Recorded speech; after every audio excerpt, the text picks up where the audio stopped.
किसान साथियों राम राम। आशा और उम्मीद करता हूं कि आप सब ठीक ठाक होंगे।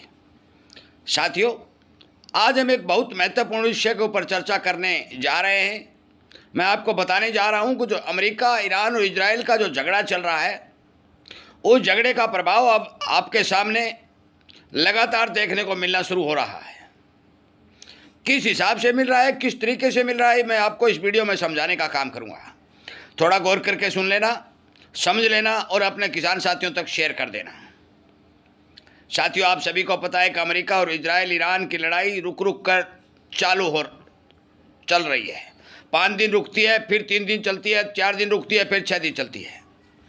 लगातार ये झगड़ा चल रहा है, बमबारी हो रही है, जहाज़ों पर हमले भी हो रहे हैं, चाहे वो किसी भी देश का हो, हर देश को नुकसान हो रहा है। हमने बहुत समय पहले एक बात आपको कही थी, जो शायद आपको याद ही होगी, क्योंकि हमारे पुराने साथी हमारे साथ जो जुड़े हुए हैं उन्होंने हमारा वीडियो भी देखा होगा। क्योंकि हम अनाज के भाव के बारे में अनेक तरह के वीडियो, अनाज के रोग बीमारी के बारे में अनेक तरह के वीडियो हमारे इस चैनल पर लगातार अपलोड कर रहे हैं। शाम को लाइव 8 बजे से लेकर 9 बजे तक एक सेशन भी चला रहे हैं, ताकि किसानों को अनेक तरह की जानकारी देकर उनका ज्ञान बढ़ाया जा सके और जागरूक किया जा सके। साथियों, हमारे पास एक रिपोर्ट आई है कि अमेरिका का क्रूड ऑयल भंडार बहुत भारी मात्रा में घट चुका है। और जो रिपोर्ट है उसमें लिखा गया है कि 2014 में जो अमेरिका के पास क्रूड ऑयल भंडार था, उससे भी कम क्रूड अमेरिका के पास शेष बचा है। क्योंकि अमेरिका ने पूरी दुनिया की क्रूड डिमांड को पूरा करने के लिए अपना स्टॉक निकालना और बेचना जारी रखा हुआ है। लगातार यूएस अमेरिका अपना क्रूड ऑयल बेच रहा है और पूरी दुनिया की डिमांड पूरी कर रहा है। क्योंकि ईरान, इजराइल और अमेरिका के युद्ध के चलते हार्मोन्स का रास्ता संपूर्ण रूप से बाधित होता है। हमारे पास एक पहले 2-3 दिन पहले एक खबर भी आई कि एक जहाज बारूदी सुरंग के संपर्क में आने से बहुत भारी मात्रा में क्षतिग्रस्त हो गया, नुकसान भी बहुत हुआ। कोई भी देश उस रास्ते से बहुत भारी मात्रा में जोखिम उठाने के बाद ये क्रूड ऑयल ला रहा है। बाकी यूएस, अमेरिका पूरी दुनिया की पूर्ति करने में लगा हुआ है। अब आप कहोगे कि यूएस अमेरिका का जो क्रूड ऑयल है वो भंडार घट रहा है, उसका क्या फर्क पड़ेगा, ये मैं आपको बताने जा रहा हूं। क्रूड की सप्लाई बाधित होगी, क्रूड के भाव बढ़ेंगे। जब क्रूड के भाव बढ़ेंगे तो पूरी दुनिया इथेनॉल और बायोडीजल की ओर भागने का काम करेगी। जब इथेनॉल और बायोडीजल का भागने का काम करेगी तो इथेनॉल और बायोडीजल को बनाने के लिए सोयाबीन, मक्का, चावल, इन चीज़ों की आवश्यकता पड़ेगी। जब इन चीज़ों की आवश्यकता पड़ेगी तो इन चीज़ों की खपत ज़्यादा हो जाएगी, डिमांड ज़्यादा हो जाएगी, भाव इनके अच्छे मिलेंगे। ये मैं आपको बताने जा रहा हूँ।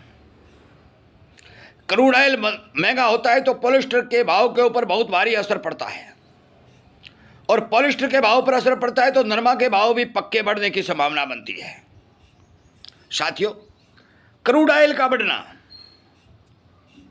एक ऐसी घटना है कि पूरी दुनिया में महंगाई को भारी मात्रा में जन्म देता है।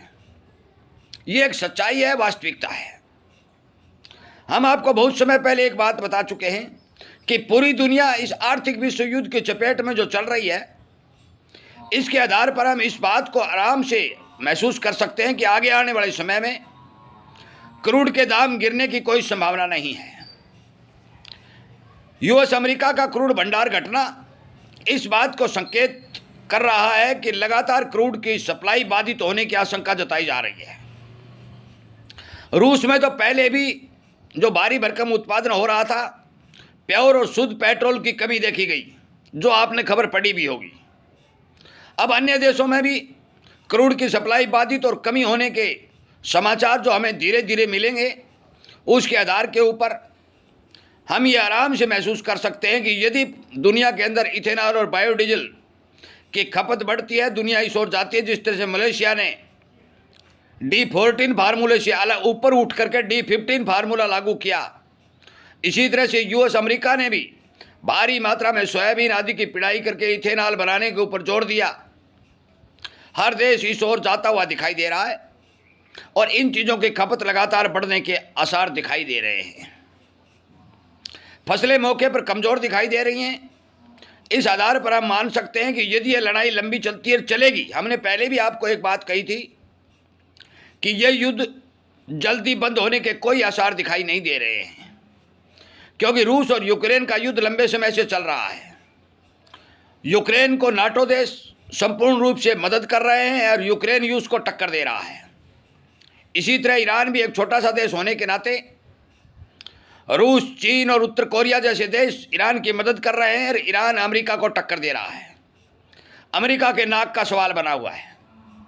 अमेरिका हारना नहीं चाहता तो ईरान पीछे हटना नहीं चाहता, और इसी संदर्भ में जितनी भी वार्ताएं हो रही हैं वो फेल हो रही हैं और दोबारा से बमबारी और ये आपके हमले शुरू हो जाते हैं। आज भी हमारे पास जो खबर आई है कि ईरान में अमेरिका द्वारा काफ़ी जगह के ऊपर हमले किए गए, नुकसान काफ़ी हुआ है। तेल की रिफाइनरियाँ भी बहुत भारी मात्रा में तबाह हुई हैं। मान के चलो कि यदि क्रूड ऑयल के भंडारों पर हमला होता है, अमेरिका का क्रूड ऑयल भंडार घटता है, और ये लड़ाई जो हम बार बार कह रहे हैं कि लंबी चलेगी, लंबी चलती है, तो हमने जो बात कह रखी है कि 2026 एक ऐतिहासिक साल होगा, तो वास्तव में ये एक ऐतिहासिक साल होगा और इसकी गणना वास्तविक रूप से ऐसे रूप में की जाएगी जो आपको देखने को मिल रहा है कि यूरोप के अंदर फसलें जल गई हैं, बुजुर्गों की मौतें भी बहुत हुई हैं, खाड़ी देशों में युद्ध चल रहा है, इधर इसका रूस का और यूक्रेन का चल रहा है, जो यूक्रेन एक बहुत बड़ा खाद्यान्न भंडार माना जाता है। हर जगह से जो खबरें आ रही है खाद्यान्न के बारे में चिंता बढ़ाने वाली आ रही है। मैं आपको स्पष्ट तौर पर बता देना चाहता हूं कि इस बार मैं बार बार आपको ये कह रहा हूं कि पुराना अनाज जिसके पास है, हमें नहीं लगता है कि किसी प्रकार का नुकसान भाव के मामले में आपको देखने को मिलेगा। जरूर बादल चल रहे हैं, खंड वर्षा हो रही है, परंतु फिर भी बिजाई कम होने के नाते उत्पादन जरूर घटेगा। ये सारी प्रक्रियाएं इस ओर इशारा कर रही हैं कि इस लड़ाई का प्रभाव एक बहुत बड़ा फैक्टर पूरी दुनिया पर डालने जा रहा है, पड़ने जा रहा है। आगे भी इसी तरह की जानकारी आपको समझ में आ सके पूरे समझाने के तौर पर वीडियो के माध्यम से पहुंचाने का प्रयास किया जाएगा। पूरी बातें बताएंगे तो वीडियो लगभग आधी घंटा से प्लस हो जाएगा, परंतु मोटी मोटी बातें बताते हुए आपको संकेत के तौर पर मैं बता देना चाहता हूं कि समझदार को इशारा काफ़ी है। इसलिए समझना, सोचना और हमारी पूरी बातों पर गहन करना, विचार करना यह आपका काम है, जानकारी देना हमारा काम है। किसानों तक शेयर करके उन्हें इस बात से आगाह कर दें कि आगे आने वाले भविष्य में आपको जरूर बाज़ारों में महंगाई देखने को मिलेगी, जो हम बार बार कह रहे हैं कि महंगाई के झटके पे झटके लगेंगे, पर तो अनाज भाव भी अच्छे मिलेंगे। विश्वास के साथ हम अनुमानित तौर पर अच्छी तरह से आपको कह सकते हैं। वीडियो सुनने के लिए, लाइक और शेयर करने के लिए आपका तहे दिल से धन्यवाद और शुक्रिया करते हुए इस वीडियो को विराम देता हूं। उम्मीद करता हूं कि आप हमारे इस चैनल को सब्सक्राइब करेंगे, जुड़ेंगे, इस तरह के ज्ञानवर्धक बातें सुनने के लिए हमारा पूर्ण रूप से समर्थन करते हुए आगे बढ़ने के लिए हौसला बढ़ाएंगे। आपका बहुत बहुत धन्यवाद।